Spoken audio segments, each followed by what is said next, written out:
Tufa, hvernig svona horfir á þetta? Þetta 1 stig unnið eða 2? Já, svona beggja bland.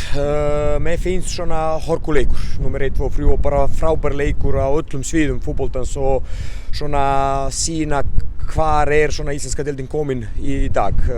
Mikið gæði, leikur skipt á milli en vindurinn ótti svolítið sitt að segja og Breiðablik svona með yfir hönduna með boltinu meira í fyrra leik og við svona miklu meira í setna leik með vindi. Heilt yfir eftir að vera undir 1-0 og ná að skora mark í 94. eða 50 mínútu, þá verður þú að virða þennan stíg vel og vera humble og taka þennan stíg með sér inn í baráttu sem framundan en svona heilt yfir svona minn fyrsti viðbrögð að við vorum með betri svona marktækifæri ef við erum að telja þetta allt upp fram á lok leiksins og það svona situr aðeins í mér að yfirleitt erum við sterkir að nota þessa stöðu og þessu færi sem við fengum í dag betur en svona eins og ég heilt yfir þarf að fara aftur yfir leikina og kannski á endanum bara sanngjarnt niðurstaða. Nú 4 stigum frá toppliði Víkings, 4 umferðir eftir. Hvernig meturðu möguleikana? Möguleiki bara þannig að við ætlum að berjast fram á dauða að berjast fyrir öllu en að hugsa eitthvað strax og ég sagði þetta fyrir þennan leik að Víking eða hvað hitlið að gera. Við erum að sjá bæði leik hjá milli okkur og Breiðablik, Stjarnan og FH í gær og Víkingur og Fram, jafnvel að Víkingur nær sigur, þetta voru allt hörkuleiki og gátu fara báða megin og eina sem við þurfum að hugsa upp það bara næsti leikur og það Fram sem verður aftur enn og aftur bara hörkuleikur í Úlfarsdal. Framistæð okkar í dag með finnst svona heilt yfir mjög góð.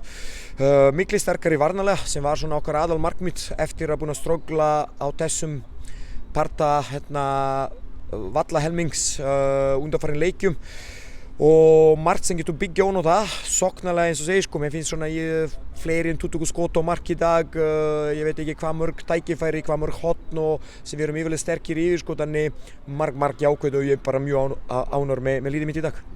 Nú þið að með vinnir með 1 sigur í síðustu 4 eða 5 leikjum. Hvað finnst þið þurfa að laga?